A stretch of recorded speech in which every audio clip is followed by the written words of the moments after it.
Assalamualaikum warahmatullahi wabarakatuh. Salam sejahtera, Om Swastiastu, Namo Buddhaya. Ibu-ibu, bapak-bapak, kolega semua, kita lanjutkan bagian kedua dari proses bisnis hulu migas. Di bagian pertama kita sudah membahas proses bisnis utama, yaitu Work Program and Budget, kemudian ada AFE dan POD. Nah, sekarang lanjutannya ya di bagian kedua ini. Nah, ini typical tools yang digunakan pada saat untuk pengawasan dan supervisi dalam manajemen PSC gitu ya. Jadi kalau misalnya ada planning, jadi ketika kita bicara proses bisnis utama tadi, POD, WP, NB, dan AFE ini ada di proses perencanaan atau planning, gitu ya, persetujuan diberikan oleh SK Kamigas, kemudian ya kembali untuk PSC cost recovery, kalau gross split bedanya nggak ada AFE gitu ya. Kemudian masuk pada saat eksekusi dan monitoring, apa toolsnya? Tools yang digunakan itu tentu kalau di sini di bidang perencanaan, di planning yang terlibat, kalau di sini di bidang operasi gitu ya, yang terlibat lebih banyak. Jadi di sini toolsnya apa? Ya ini monitoring dari proyek eksekusi, kemudian ada POD monitoring. POD tentu kan POD kan rencana, nanti dalam perjalanannya setelah disetujui nanti ada monitoringnya gitu ya. Bisa aja ada perubahan-perubahan dari rencana, begitu juga ada WPNB revision dan AFP revision. Kemudian ada tahap closing, ya ada close out, ada audit. Ini typical tools di PSC management. Oke. Nah, ini penggambaran hubungan antara investasi dan cost recovery. Ini penting ya, karena kita tahu bahwa pada tahap eksplorasi di sini itu investor itu kan mereka mengeluarkan dana baik untuk kegiatan eksplorasi, di sini eksplorasi mereka keluar dana. Kemudian ketika ada discovery, mereka bikin POD, ya ini yang merah ini pengembangan, ini POD pertama misalnya gitu ya, POD 1. Kemudian produksi. Nah, biaya-biaya yang dikeluarkan di sini, ini kan tentu sudah melalui persetujuan SKK semua ya. Untuk eksplorasi, untuk development, ini besaran biaya itu melalui diskusi dan persetujuan SKK Migas. Kemudian baru bisa direcovery, biaya-biaya yang sudah dikeluarkan itu tentu direcovery dari produksi yang dihasilkan. Nah, ini produksi. Jadi cost recovery baru mulai ketika ada produksi. Nah, di sini sering terjadi misleading gitu ya. Kalau kita lihat ketika di tahap investasi gitu, eksplorasi ini banyak investasi dilakukan. Kita lihatlah di media online, ini saya ambil beberapa berita di media online, investasi blok Masela terbesar, jadi dibanggakan ya. Karena investasi besar gitu ya. Kemudian sektor migas punya peluang guide investasi hingga 117 miliar dolar. Investasi. Bangga kalau besar gitu ya. Nah, kemudian ketika dia jadi cost recovery, ini beritanya cost recovery harus ditekan. Nah, ini kadang-kadang misleading gitu ya. Low cost recovery itu kan hanya mekanisme gitu ya. Mekanisme pembebanan biaya setelah dikeluarkan oleh kontraktor dan sebelum dikeluarkan tentu melalui persetujuan terlebih dahulu. Jadi ini lebih rumit dari sistem-sistem yang non cost recovery gitu ya, seperti di konsesi kan tidak ada mekanisme cost recovery, jadi ya mereka ada pengeluaran ya langsung dibebankan saja. Kalau di PSC cost recovery itu luar biasa, harus disetujui semua baru bisa dibebankan. Ini sering terjadi misleading gitu ya, jadi cost recovery seolah-olah harus rendah-rendahnya, tetapi investasi harus sebesar-besarnya. Ini yang misleading yang sering terjadi. Oke. Nah, sekarang kita masuk ke work program and budget. Ada di PSC dokumen di section 4. Jadi kalau yang pada bagian pertama saya tunjukkan template PSC. Nah, di bagian 4 itu kan membahas work program and budget. Jadi tertulis di dalam dokumen kontrak kewajiban work program and budget ini. Nah, ini kira-kira bunyinya gitu ya, bisa dibaca dalam bahasa Inggris. Jadi paling tidak kalau kita baca si kontraktor kerjasama K3S wajib menyiapkan dan menyerahkan RKA, rencana kerjaan anggaran atau work program and budget yang dapat dipertanggungjawabkan paling lambat, ini 3 bulan gitu ya, paling lambat tertera di kontrak 3 bulan sebelum dimulainya tahun kalender untuk mendapat persetujuan SKK Migas. Jadi nggak ada alasan untuk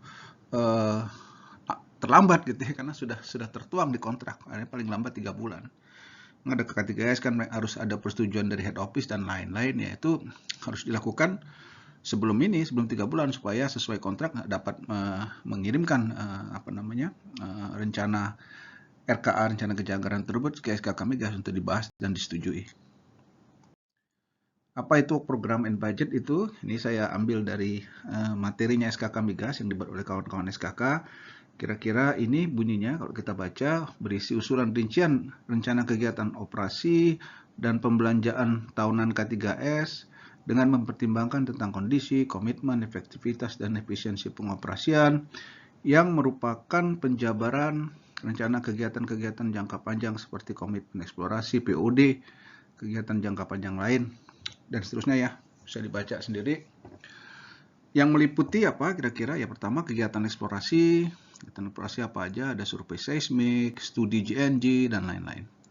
Kemudian ada kegiatan produksi dan usaha untuk menjaga kesinambungannya. Jadi ada kegiatan dalam rangka POD, ada pemboran sisipan, ada operasi produksi dan kerja ulang, cover, stimulation, mempertahankan produksi, banyak ya, termasuk EOR.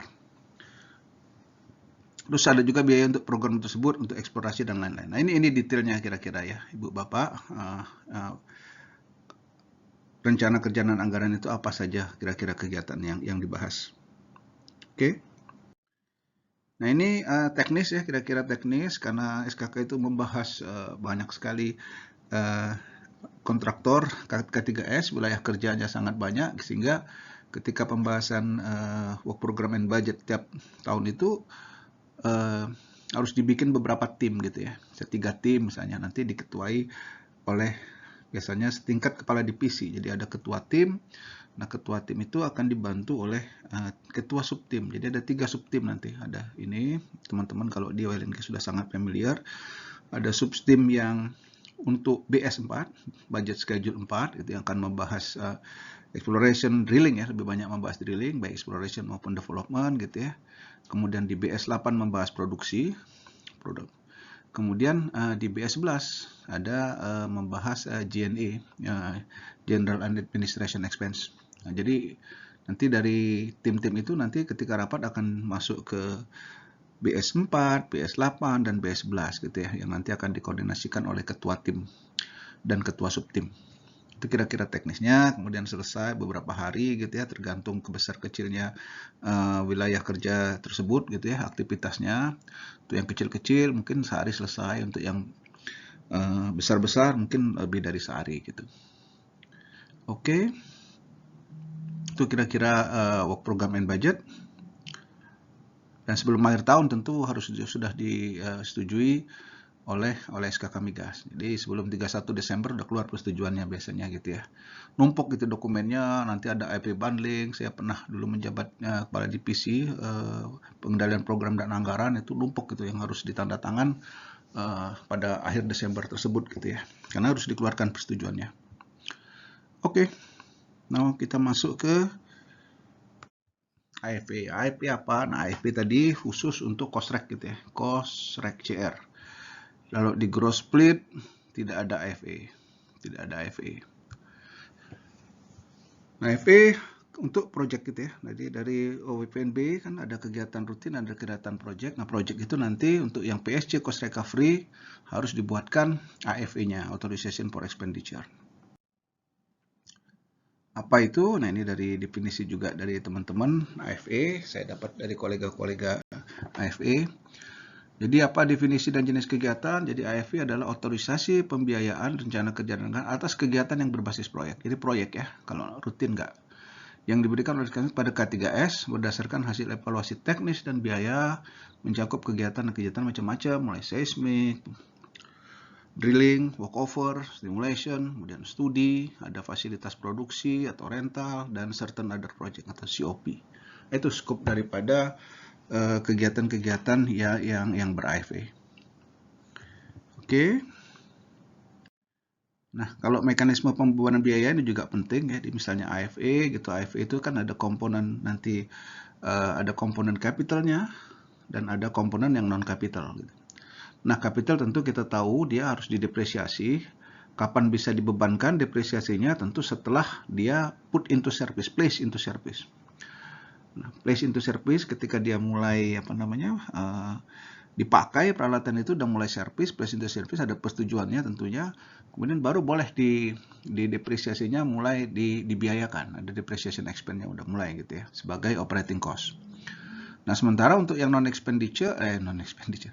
capital ya ini otomatis bisa langsung dibebankan, tidak lewat depresiasi. Jadi begitu terjadi when incurred gini ya, bisa langsung menjadi komponen operating cost.